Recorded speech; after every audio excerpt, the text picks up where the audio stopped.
Someone was asking about judgment. And so often in spirituality, I'll talk about it too, that talk about, the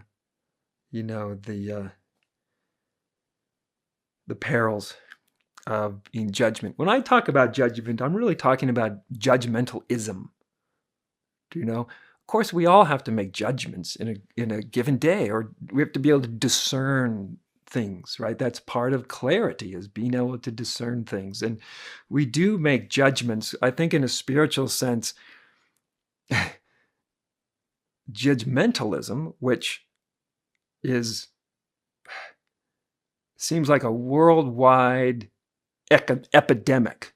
I should be laughing. It's a terrible epidemic, actually.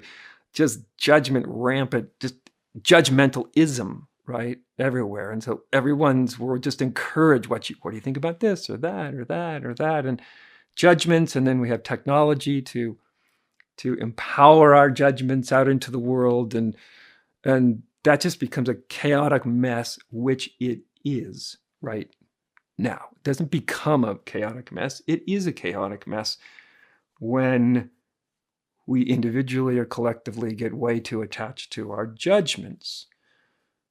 Discernment is a kind of quality of wisdom. It's not like reactive. It's just that ability to size up a situation with a kind of dispassion.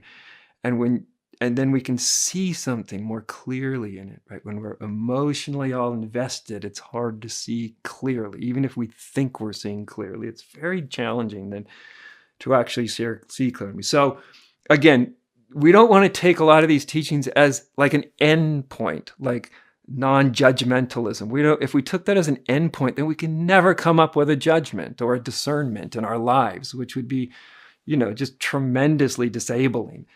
It's not that we want to. If we don't want to make the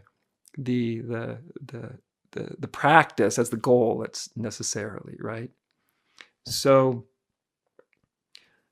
but we do come to our spirituality with a whole host of judgments that often don't have a lot to do with discernment. Often are pretty conditional and or quite reactive and quick, and don't have a lot of consciousness or self-reflection in them. Those are the judgments that we're talking about here in spirituality, right? Those are the things to be seen through. But again, we definitely want to leave room for discernment, wisdom. That's how we get informed for a different way of being. Yeah. And so yeah, even as a teacher, I'm having to make judgments all the time. In every letter I listen, I'm having to make judgments. What's going on here with the person? What's their hang up? What's the place that's challenging to them? What's the next thing for them to see, right? Those are discernments. Those are judgments, or even, sometimes I'm talking with somebody and I will be making a judgment, but it's not a judgmentalism. I'm listening to them. I'll try to discern, make greater sense out of what they're saying to me, right? So sometimes we do that.